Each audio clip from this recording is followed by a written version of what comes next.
성경 전체의 주제를 한마디로 표현하라고 하면 뭐라고 할 수 있을까? 몇 단어가 후보가 될 수 있는데 그중에 회복이라는 말이 아주 유력합니다. 성경은 회복의 이야기입니다. 창세기 1장에 하나님이 지으시고 보기 좋았다 하신 세상, 심히 좋았다, very good 하신 인간. 그러나 지금 모습은 그렇게 좋지만은 않습니다. 세상도 그렇고 인간은 더욱 그렇습니다. 그 세상을 그냥 두지 않으시고 회복하시는 것이 구원입니다. 이 회복의 절정은 십자가와 부활입니다. 그리스도의 부활로부터 시작되는 회복, 그 공동체가 교회입니다. 그래서 초대 교회의 역사는 세상 만물의 회복이 시작되는 점이라고 보아야 됩니다. 세상과는 다르게 사는 사람들, 새로워진 사람들의 아름다움을 사도행전이 잘 보여주고 있습니다. 그런데 이 공동체에도 위기가 왔습니다. 첫째, 외부로부터의 박해입니다. 왜 박해했을까요? 세상과 다르기 때문이다. 새롭게 되었습니다. 보라, 이전 것은 지나갔으니 새 것이 되었도다 라고 할 때에 다르게 살 수밖에 없습니다. 그 중에는 세상 사람들이 그 아름다움에 매료되는 사람도 있었지만 오해하는 사람들도 많았습니다. 그리고 새로움을 거부하는 사람들, 변화가 싫은 사람들이 있었습니다. 여러분, 그래서 이 사람들이 박해를 해요. 협박하고 옥에 가두고 죽이려 합니다. 그런데 지금까지 우리가 사도행전을 읽으면서 본 대로 외부의 박해가 복음의 불길을 끄지 못했습니다. 오히려 더 타올랐습니다. 채찍에 맞으면서도 그들은 기뻐 찬송했고 협박을 받으면 받을수록 더욱 열심히 전도하게 해달라고 기도하였습니다. 초대교회는 이렇게 외부의 압박에도 핍박에도 굴하지 않았는데 내부로부터의 위기는 사실 더 심각했습니다. 지난번에 보았던 아나니아 삽비라, 바로 죽었잖아요. 엄청난 위기라는 것입니다. 우리 안에도 여전히 낡은 옛사람이 남아있다라고 하는 거죠. 오늘은 원망이라는 단어가 나옵니다. 전체적으로 보면 1절에 그때의 제자가 더 많아졌는데 7절에 제자의 수가 더 심히 많아지고, 이 이야기 자체는 교회가 성장의 이야기, 잘 부흥하고 성장해가는 이야기, 처음과 끝을 보면 그렇게 보입니다. 그런데 이 중간에는 위기가 있어요. 아나니아 삽비라 사건, 그리고 오늘 대표적으로 원망이라는 단어가 등장합니다. 공동체의 하나됨에 깨어지는 순간이 나옵니다. 원망이라는 단어는 성경에서 굉장히 심각하게 다루는 주제예요. 고린도전서에 나오는 말씀 함께 읽습니다. 그들 가운데 어떤 사람들이 원망하다가 멸망시키는 자에게 멸망하였나니 너희는 그들과 같이 원망하지 말라. 그들에게 일어난 이런 일은 본보기가 되고 또한 말세를 만난 우리를 깨우치기 위하여 기록되었느니라. 아멘. 구약 성경을 왜 기록했는가? 중요한 이유가요, 본보기로 삼기 위해서. 대표적인 예가 원망하다, 멸망했다, 원망하지 말라 그럽니다. 예수님 동생 야고보도 이렇게 말합니다. 형제들아 서로 원망하지 말라. 그리하여야 심판을 면하리라. 보라, 심판주가 문 밖에 서 계시니라. 여러분, 그래서 원망이란 말을 들으면요, 경각심을 가져야 됩니다. 불이 내려 심판할 것 같은. 그런데 오늘 말씀은 공구스모스, 원망이란 말이 나왔는데 함께 의논합니다. 꾸짖기보다는 대안을 찾습니다. 물론 사람들이 원망 자체는 안 했으면 좋았을 거예요. 좀 더 성숙한 자세로 부드럽게 문제를 제기했으면 좋았을 법한 상황입니다.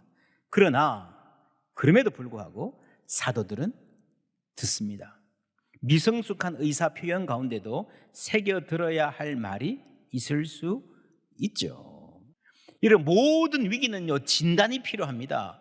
아파서 병원에 가면 먼저 치료하지 않고 진단하잖아요. 이것이 약으로 다스릴 수 있는 일인지, 수술을 해야 될 것인지, 그냥 잘 먹고 쉬면 해결될 문제인지 분별을 해야 되는 것입니다. 무릇 하나님의 영으로 인도함을 받는 사람은 곧 하나님의 아들이라.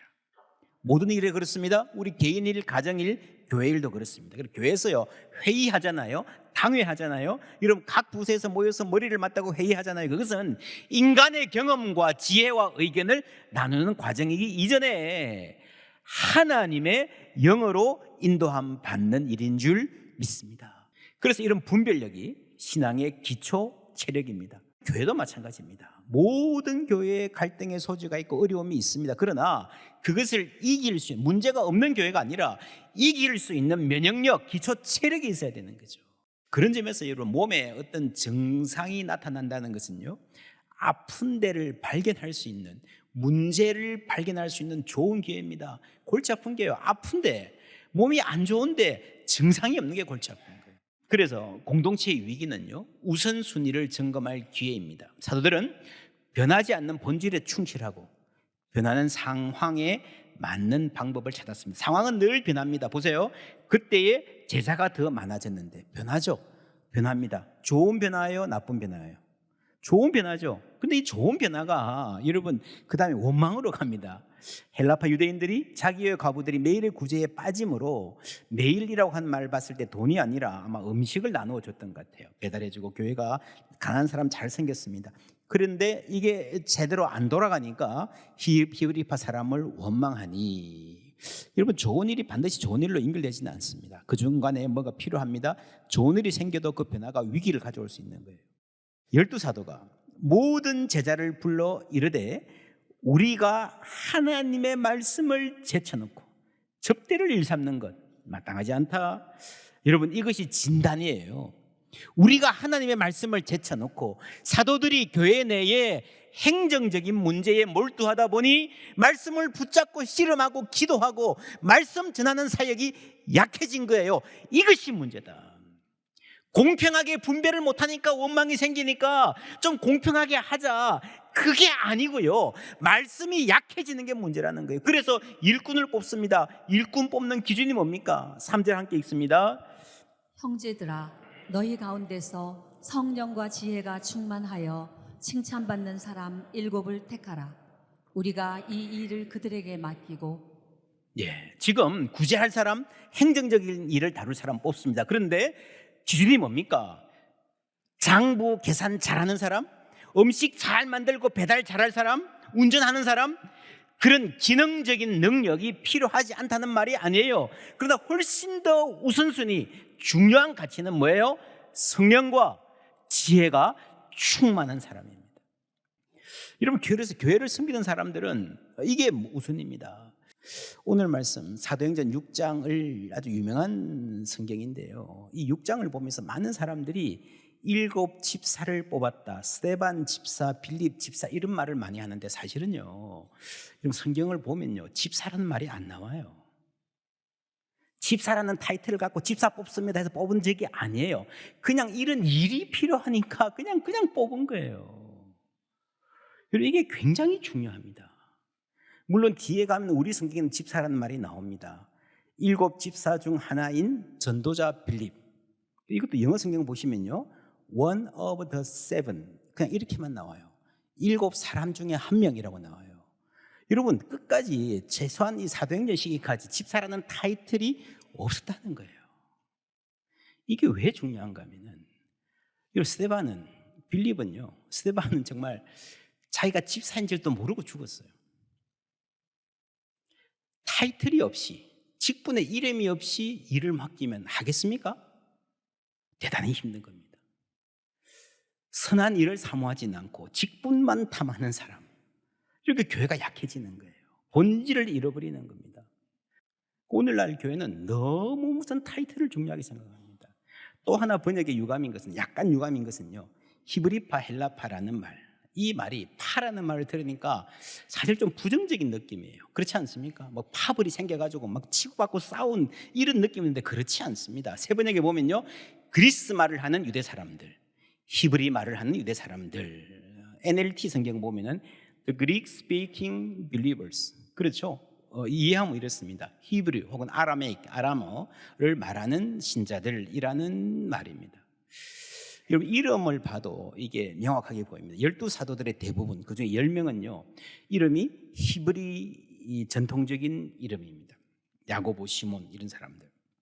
우리에게는 전부 다 뭐 바돌로메나 뭐 스데반이나 다 외국 이름에서 그 이해 같지만, 유대인들이 보면 완전히 구분되는 이름이에요.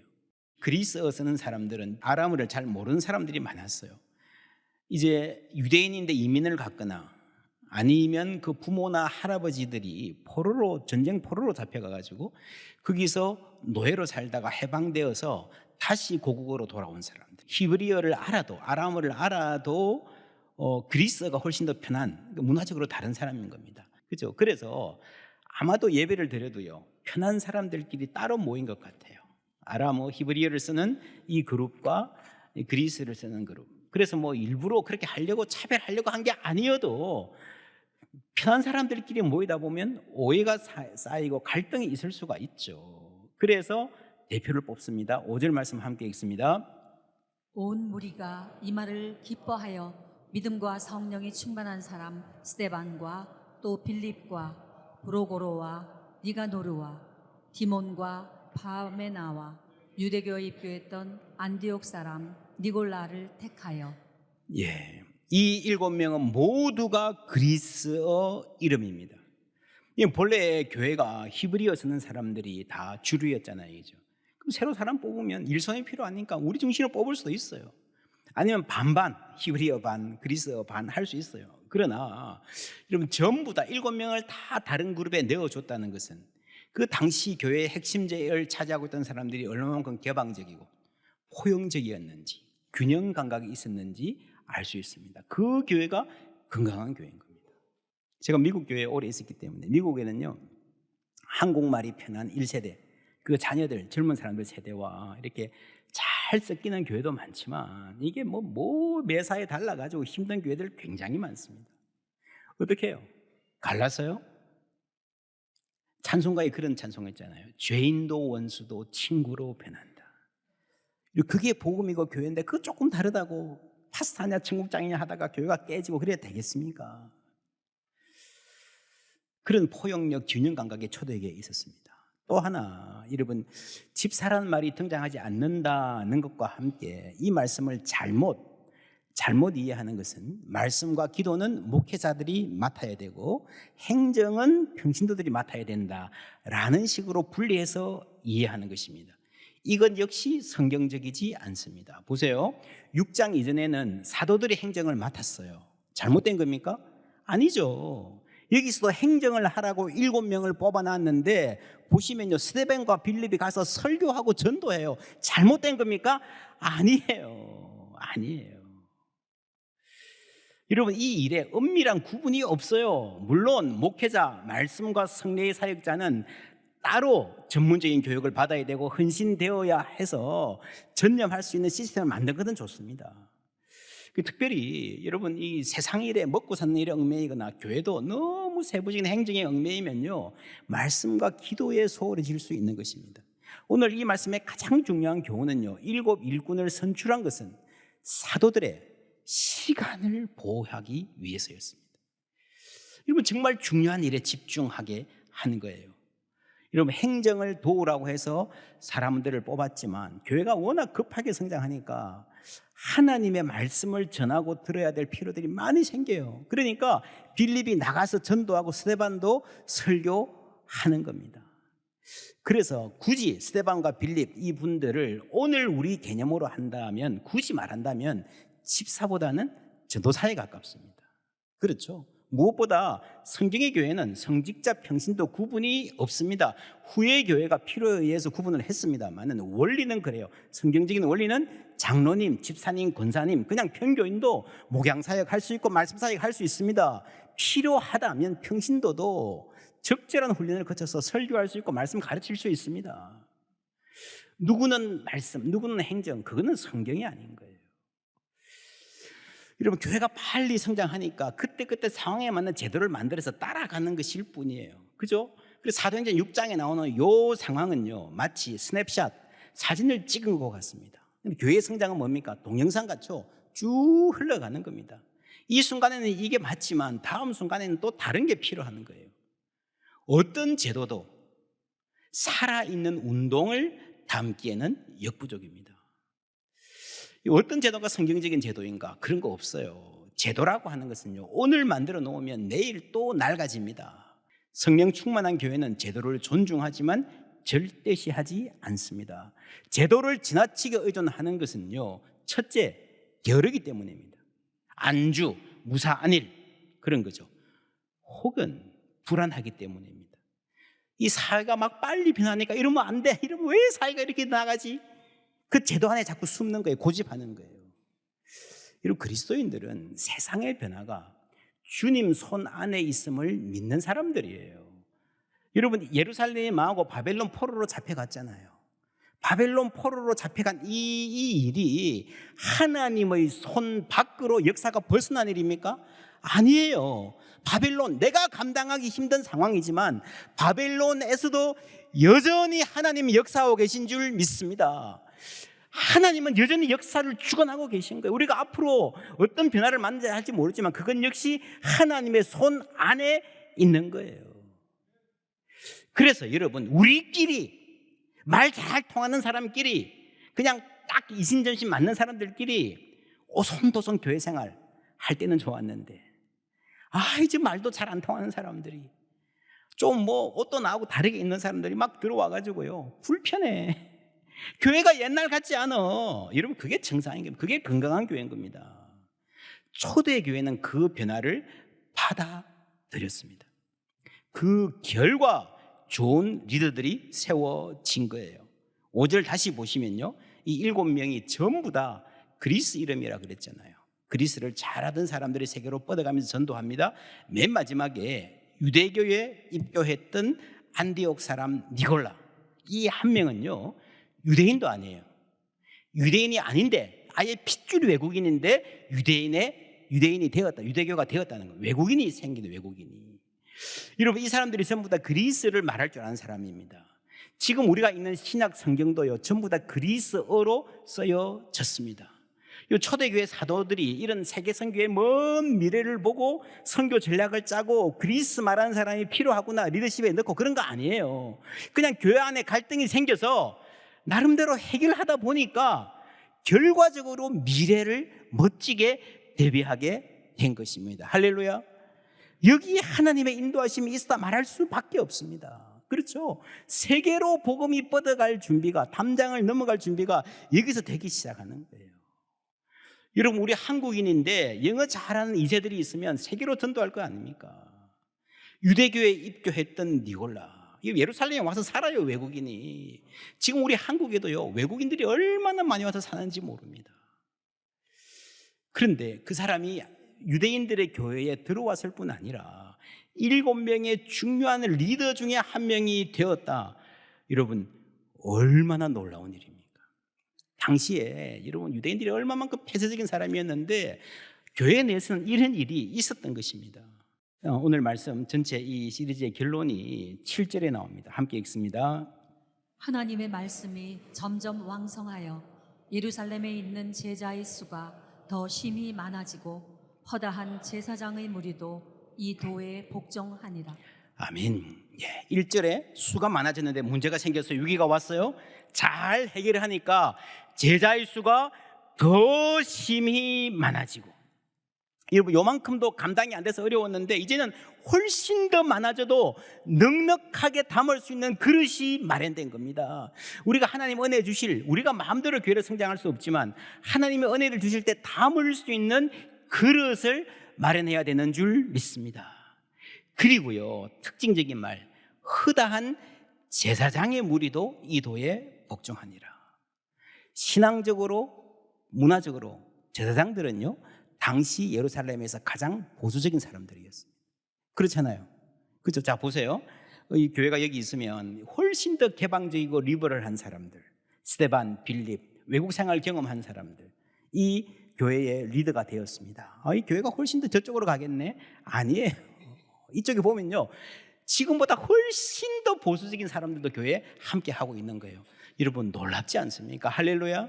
이게 여러분, 교회가 폭이 넓어지는 거예요. 한쪽으로만 가는 게 아니라 좌로나 우로나 치우치지 않고 좌로 우로 넓어지는 아주 폭넓은 멋진 교회가 되어 가는 것입니다. 위기가 왔는데 위기를 극복하니 이런 은혜가 생깁니다. 숫자가 많아지는 것보다 교회가 폭이 넓어지고 다양해지는 게 그릇을 만드는 거거든요. 얼마나 감사한 일인지 모릅니다. 이것이 어떻게 가능했는가? 원망이 생겼습니다. 왜 원망이 생겼어요? 우리에게 음식 나누어지는 구제가 공평하지 않다. 그래서 음식을 공평하게 정확하게 잘 나누니까 교회가 부흥했다? 그랬습니까? 아니죠. 교회 행정을 한치의 오차도 없이 잘 시행하니 교회가 부흥했다? 아니죠. 하나님의 말씀이 왕성하여, 할렐루야, 말씀이에요, 말씀. 회의를 잘 진행하니 부흥했다? 아니에요. 여러분, 교회가 행정과 회의를 잘 하는 것은 중요하지만 그 자체에는 생명이 없어요. 그것이 은혜를 주지는 못해요. 물론 회의 잘못하면요, 받은 은혜 쏟을 수는 있습니다. 행정 잘못하면 하나됨을 깨트릴 수는 있습니다. 잘해야 됩니다. 그러나 그것 자체가 행정하고 회의하고 이게 교회를 세우지는 못한다, 생명을 주지는 못한다는 것을 알아야 됩니다. 우리에게 은혜 주시는 것은, 생명 주시는 것은 오직 하나님의 살아있는 말씀을 통해서입니다. 그래서요, 이 말씀이 교회의 기초 체력인 거예요. 기초 체력. 뭘 하든지 앞으로 사회가 급변하는 사회가 될 거라 그럽니다. 여러분, 자녀들, 손자들 어떻게 키우겠습니까? 이 직업이 유망하다 그래서 해봐야 해요. 그거 없어질 수도 있습니다. 어떻게 키우겠어요? 이제 앞으로 사회는요, 정말로 기초 체력이 중요해요. 기초 체력이. 인성, 관계의 능력, 의사소통 능력, 영성, 자신을 아는 능력. 그렇죠. 그거 없으면요, 무슨 스킬을 배워서 결코 잘 살 수 없는 변화무쌍한 사회가 될 겁니다. 우리 사회도 마찬가지입니다. 교회는 그래야 됩니다. 더욱이. 그 비전이 어디서 나오는가? 말씀이 점점 왕성하여. 그렇죠. 기초 체력이에요. 기초 체력. 어디서 왕성했는가? 교회 안에서, 공동체 안에서. 교회가요, 공동체가 말씀이 충만하면, 왕성하면 예루살렘에, 우리가 사는 마을에 하나님의 은혜가, 말씀이 뻗어나갈 줄 믿습니다. 교회와 공동체와 예루살렘에서. 그런데 그것보다 훨씬 더 중요한 게 있습니다. 오늘 말씀의 핵심적인 주제예요. 사도들 안에서입니다. 그렇죠? 교회 막 복잡한 문제가 생겨서 원망이 많았어요. 어떻게 풀까? 그거 이전에 이 사도들이요, 말씀과 기도의 자리로 먼저 돌아갔습니다. 여러분, 7명을 뽑은 것도요, 이걸 뭐 잘해서 완벽하게 배분해보자, 그런 거 절대 아니었어요. 할 수 있는 만큼은 하되. 여러분, 교회는요, 아무리 잘해도 불평한 사람이 있어요. 완벽한 행정은 없습니다. 그거 잘하면 좋겠지만, 정말 이 사도들이 중요하게 생각하는 것은 우리가 하나님의 말씀과 기도를 제쳐놓으면 안 되겠다. 더욱 말씀에 붙들려 살아야 되겠다. 할렐루야. 사도들 안에 먼저 말씀이 충만했습니다. 그러니까 공동체 안에 말씀이 충만하고요, 예루살렘에 말씀이 충만한 거예요. 더 깊이 보고만으로 더 멀리 세상 속으로 나갈 힘이 여기서 생긴 겁니다. 말씀과 기도, 하나님 붙들고 사는 이 삶, 그리고 하나님께서 내게 주신 이 말씀을 성도들에게 전하려는 이 가치를 절대 빼앗기지 않으려고 최선을 다했기 때문에 하나님이 그 교회 위에 한량없는 은혜를 부어주신 줄 믿습니다. 우리도 마찬가지예요. 여러분, 가장들에게, 부모에게 먼저 말씀 충만하시기를 주님의 이름으로 축원합니다. 내가 문제예요. 내가 여러분 시간을 어떻게 사용하십니까? 하나님의 말씀과 기도, 주님과 함께하는 삶을 함께 해나갈 때, 그것을 통해서 하나님은 우리가 잘 모르는 미래까지 준비시켜 주시는 거예요. 그래서 위기 가운데서도 더욱더 날아오르는 하나님의 약속의 말씀이 성취되는 복된 가정, 복된 교회, 나아가서 우리 때문에 그러한 미래를 대비하는 사회, 한국 사회 되기를 예수님 이름으로 축원합니다.